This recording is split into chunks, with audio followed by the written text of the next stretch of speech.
Hello, Leo, and welcome to your 2019 energy forecast. I changed the name again. I forgot what I'm calling them now. Soul Scope. There you go. I keep coming up with nifty names for this. Not as if it matters because it's you and Aries and then we're done, dagnabbit. But anywho, so I have a deck of major arcanas in front of me. And I'm going to be picking you guys spiritual lessons and energies and all that good stuff for the year. Nothing to fear. All positive vibes here. The point of this reading is to give you tools and resources going into the new year. And my name is Princess India. If we haven't met before, welcome new subscriber. If you're not a subscriber, you should consider being one. But if you don't feel like it, that's cool too. You know. And for those of you who are already my loyal subscribers, make sure you have your notifications on, because after I finish you guys, Leo and Aries video, then I will start to put up you guys January reads. So we're going to start. Oh, and everything else you need to know is in the description box below. BTW. But we're going to ask Spirit to give us clear and direct guidance for Leos, to offer me insight so that I'm able to offer clear and direct messages for Leos in reference to the year 2019, and to equip them with tools that will assist them in their overall growth as well as evolution.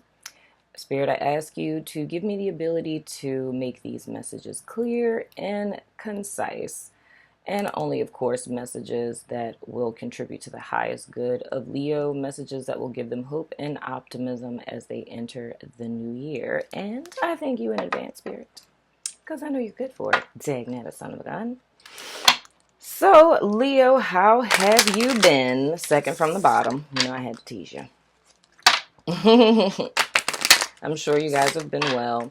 So we're going to go ahead and jump into your reading. I'm going to look at the overall spiritual lesson for 2019, as well as your catalytic message. Still, the jury's still out on if catalytic is a word or not. But anyway, we're also going to look at subconscious influences, as well as what is going to come into you guys' awareness this year.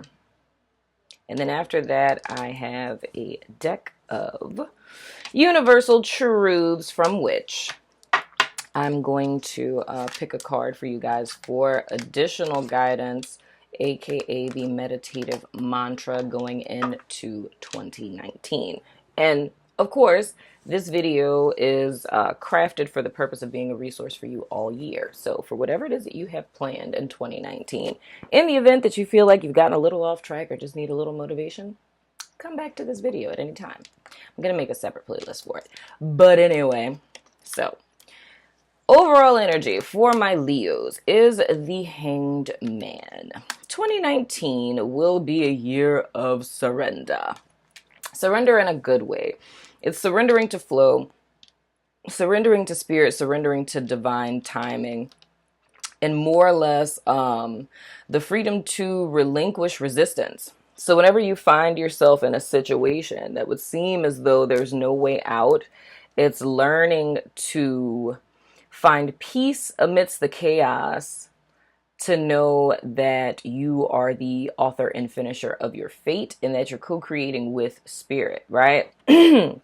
So it's more or less finding your Zen moment in situations that are seemingly out of your control, right? So your catalyst is the High Priestess, which is a perfect match for the Hanged Man, because the key is, when you're surrendering to the moment or to the circumstance, situation, what have you, when you are in tune with your intuition, right, it makes it a heck of a lot easier. You know what I mean? Because there's never a fear of, if, have I waited too long? Should I be waiting here? Should I be going now?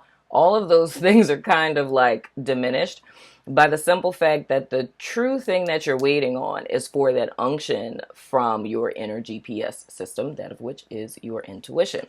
Your subconscious influence is the Wheel of Fortune, and what will come into your awareness is the Ring. BTW, This is my therapeutic deck, so there's like 3 additional cards to the major arcana. I look at the ring card as like the world on fleek, right? But it's more or less deducing the and this is ironic. I actually just had this conversation on Facebook with someone I know.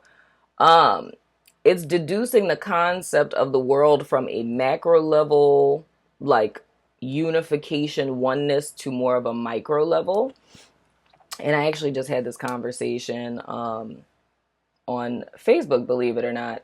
But I'll get to that in a second. But anyway, so the subconscious influence being the Wheel of Fortune, this is really talking about, and honestly, the ring in the Wheel of Fortune are talking about the same thing, but from different perspectives. But it's in so many ways, how can I say this? It's almost as if things will shift and change quickly. You know what I mean? Throughout 2019. And, you know, and I'll just relate it back to seasons because I don't want to freak anybody out of saying, like, you know, you're going to come into a bunch of money and then you're going to lose it all. That's not what I'm saying. But it's more or less understanding the rhythmic nature of life, right? So with this hanged man position, because of course, with this being your subconscious influence, this is letting you know what the fuel is behind what it is that you're going to be experiencing in the external world. So in the external world, you're going to find yourself in a lot of situations that are going to require you to cultivate patience, right? Because it's going to be situations where, and I don't want to say that there's no way out, like a scary kind of thing, but an example of this would be like you're at a job that you're not particularly fond of, but you're not at the threat of getting fired, but you just don't like working here, but you're applying for other jobs and, you know, you're not getting any calls back. But every day you're going to this job that you don't like. So it's being between like a rock and a hard place. Like, I hate it here, you know, thankful that I have a job and all, and there's a paycheck coming in, but there's no way out of here. So kind of like situations like that. But the key is here, the goal that spirit is trying to cultivate in you is like twofold, in the sense that it's training you on how to listen to the themes or the rhythm of life in an intuitive sense, right? So it's like, would that fall under the realm of clairsentience? I mean, soaring on clairsentience is more senses, but this is more like an inner discernment. You know what I mean? Like sensing it. So kind of like, when you know it's time. And I don't know why I'm thinking about a baby right now. So kind of what I'm describing is like how the female body and how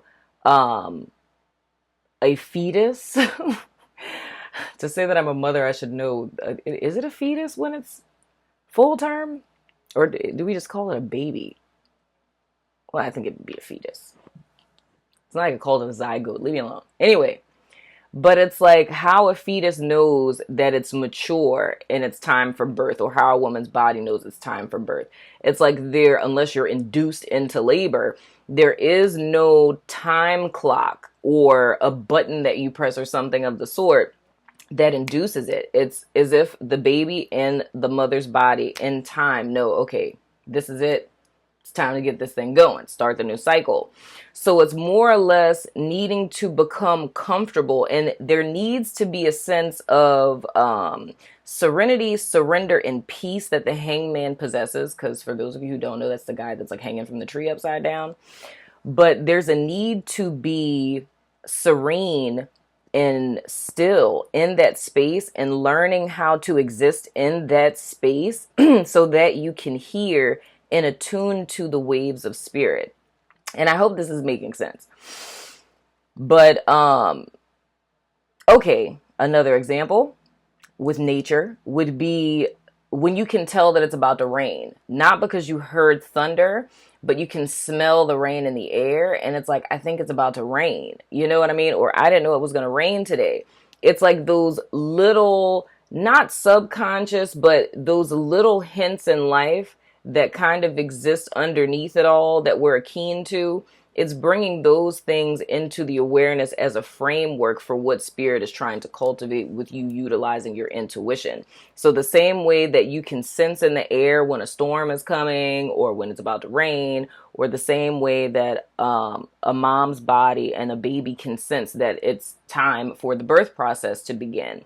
That's the same state spirit is helping you guys cultivate to be in on a daily basis. So whenever you find yourself in those double bind situations where I don't want to be here and I'm trying to get out, but I'm not seeing a pathway out, it's finding peace in the present moment, in the proverbial chaos, which is me not liking my job, for example, and waiting for that intuitive hit. So an example of this would look like, you're going to the job every day. You've set the intention that you want to leave, and suddenly something says, go on Indeed, right? And you go on Indeed, and there's a job that you like, that's more in alignment with what you want to do, that just got posted, right? Because you listen to your intuition, you're the first person to apply, so they call you back immediately, and you're out of that job in the next 2 weeks. So it's kind of something like that, right? But the whole thing is, I feel like it's going to be more or less energetic shifts and things that are going to make you feel slightly uncomfortable. So it's going to be, once you get comfortable in a space, it's like something shifting to where you're now taken out of your comfort zone. So another example of this, and I'm using work ones so that, this isn't scary, because I know that this could easily become scary. But I don't sense it in the sense of it being foundational things like your entire life being upheavaled. But it's like, say if, your job has a high turnover rate for supervisors, right? So once you get comfortable with a supervisor, they get overwhelmed and they quit. And then another supervisor comes in that does stuff totally different. And now you have to relearn how they do stuff. And the next thing you know, they quit too. So that's that subconscious influence that's happening. And that's really for spirit to get you used to, these ebb and flows, to become more adaptable, more flexible, and more willing to surrender to the circumstance, not by disempowering yourself, but having power in the fact that you're being led and only moving when spirit says move, if that makes sense. I hope and pray that that is making sense. But anyway, what's coming into your awareness, which I said was the conversation that I was having earlier, is understanding, even with the wheel. So you think of, there's the top of the wheel, which is all the positive stuff. And then you think of like the bottom of the wheel, which is the quote unquote negative stuff. But it's understanding that the two of these things are two extremes of the same energy, right? Meaning that what's good and what's bad is subjective. It's all up to the observer or the perceiver to determine whether something is good or bad, but nothing is necessarily set in stone. It's all about the lenses through which we're viewing the situation. So in so many words, everything that I've described to you through your experiences, you're going to start to get a higher understanding of how all of these moving parts that at one particular time seem completely unrelated are all one and the same. So a good example of this more or less would be like your holistic framework of your life, right? So things like your work life, your family life, your romantic life, your personal life, all of these different facets of a being. And there's probably a term you guys have heard of that's called work-life balance, right? But it's understanding that there's a need for balance in all of these myriads of aspects of your life, for the simple fact that one affects the other. If you spend too much time at work, that lessens your self-care, it lessens time with your family, and it doesn't add to your overall wellness or balance as a person. So another thing I feel like is going to become very clear in this energy shifting that you guys experience this year. It's going to be making it clear what areas of your life are unbalanced. You know what I mean? So say in the event, if we go back to the work example. So because supervisors are constantly changing, that requires you to stay on top of work, right? But you notice with you staying on top of work, you are staying longer, right? Your kids complain because every day they're late for soccer practice. I'm literally reaching here. So every day they're late for soccer practice. And because you're late for soccer practice, that means that, oh God, this is a really sexist example. But because you're late for soccer practice, that means that you're late getting home and cooking dinner. Your husband would not starve because, he could go to McDonald's, but sorry, my feminist is showing. But anyway, so it's kind of something like that. It's you guys more or less getting a bigger concept of time being energetic currency, right? And seeing in what ways you've been investing into things that aren't necessarily pouring back into you. And in those things that you haven't necessarily valued, it's now finding value in those things. It's finding value in alone time. It's finding value in silence. It's finding balance. Finding more or less, I don't want to say a desire or a need, but seeing the imperative nature of like organization or organizational structure in your life.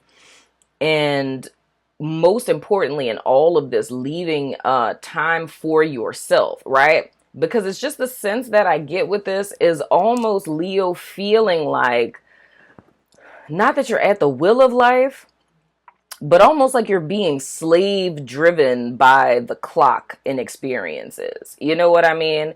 It's almost the to-do or need list being never ending. And it's almost as if you're constantly every day, or this is the energy I'm picking up on of what you guys have experienced in 2018. It's always trying to catch up with yourself. So it's almost like every day you're playing catch up. On Saturday, you're trying to catch up for the week. And because you're trying to catch up for the week in one day, that spills over into Sunday. And Sunday was supposed to be the day to prepare for Monday, but we weren't able to do that because we were still catching up from Saturday. So now we have the stuff from the prior week, as well as the responsibilities from this week that are now going to pour in again until Saturday, right? But a lot of this has to do with, like time management. And like I said, looking at your time as energetic currency, looking at what you invest your energy into as currency. So viewing it on the same caliber as you would your money. So these are the things that are going to start to come into your awareness to where you guys are going to be able to kind of tinker things around and make the changes where necessary to cultivate more of a holistic balance in your life. Hope that made sense. Feel like I kind of jumped around there, but I'm going to pull a spiritual message for you guys. But the whole thing with the ring card of what I talked about on Facebook with a guy I know is because in this card, they have the serpent and the apple. It's like the whole basis of what we were talking about with this, which is what I'm describing for you guys that I could sum up in a word, is literally personal accountability. Like the fact that this is coming into your awareness. The discussion I was having was that with awareness comes the responsibility of personal accountability. So that means once I'm aware of the consequences of my choices, so the things last year that didn't necessarily work for me, whether it was me being really hasty, me not thinking things through, or, me not organizing or preparing for things, me not managing my money, so on and so forth, overcommitting myself, what have you, whatever the case may be. It's going to start to become very clear to you guys in what ways the choices you made created consequences, whether for good or for bad, and how that's affecting you holistically, if that makes sense. And it's seeing how in everything with the Wheel of Fortune that there's a season and there's a pattern. So, and the thing I keep hearing with this is like organizational structure. So it's like the thing that I'm thinking about is like, how they have interior designers that create like organizational systems. It's like that's literally what I keep hearing. So that may be something that's of use to you guys this year. Not necessarily saying that you have to, hire an interior designer, but I mean, starting to look into different organizational structures, whether that's a schedule for your day or how you store your shoes. It's more or less creating a system that's in service to you, so you will no longer be in service to it, if that makes sense. So it's kind of making your life easier. So in overall, if I were to sum it up, it's Spirit teaching Leo how to make life work for them, to make their life easier by preparation, accountability, and responsibility, right? And also, most importantly, by not having to wreck your brains or, do 1,000 things at once, because you're doing less and accomplishing more by only putting time, effort, and energy into those things that you intuitively feel led to invest into, if that makes sense. So it's in that space of the Hanged Man that you become familiar with your inner GPS. Hopefully I summed that up nicely. Leo's are probably like, what is she talking about? All right. I'm going to pick a spiritual guidance card for Leo. So this is your meditative mantra, and there it goes. For 2019, you can write this down. Okay, there's two. You can write these down if you like, because the sense that I get, and I've been telling this to all of the signs, is that if you meditate with this, like read it and kind of sit in silence, I feel that Spirit is going to continue to unfold additional messages to you from this message. But anywho, the first message says, the Spirit of you seeks, in the largest sense, that grand moment when you have conscious awareness of its wishes and join in joyful oneness with them. But the Spirit will never ever force its desire onto the present, conscious, physical part of you. Wow, that is serious. Oh my goodness. So, when we think about the Spirit of you, we're talking about your higher self, right? And this is more or less, there's like a short story that says this.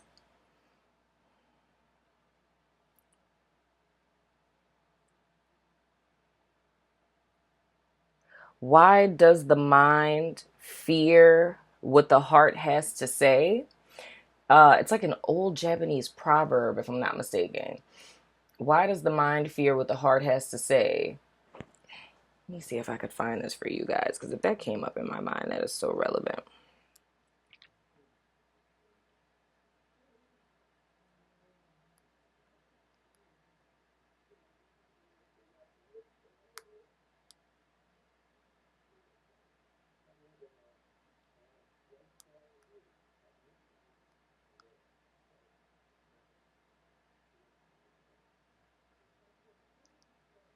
I'm sorry, Leo. I'm just trying to help.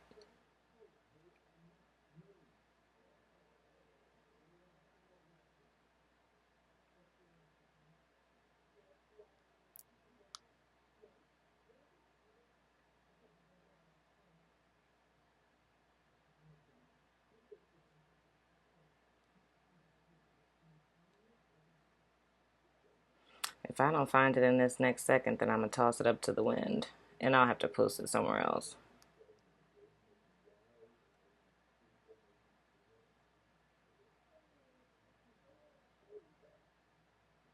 Ah, here it is.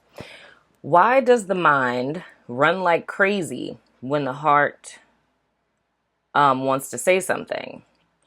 And so this is like a student who's asking their sensei this question. Why does the mind run like crazy when the heart wants to say something?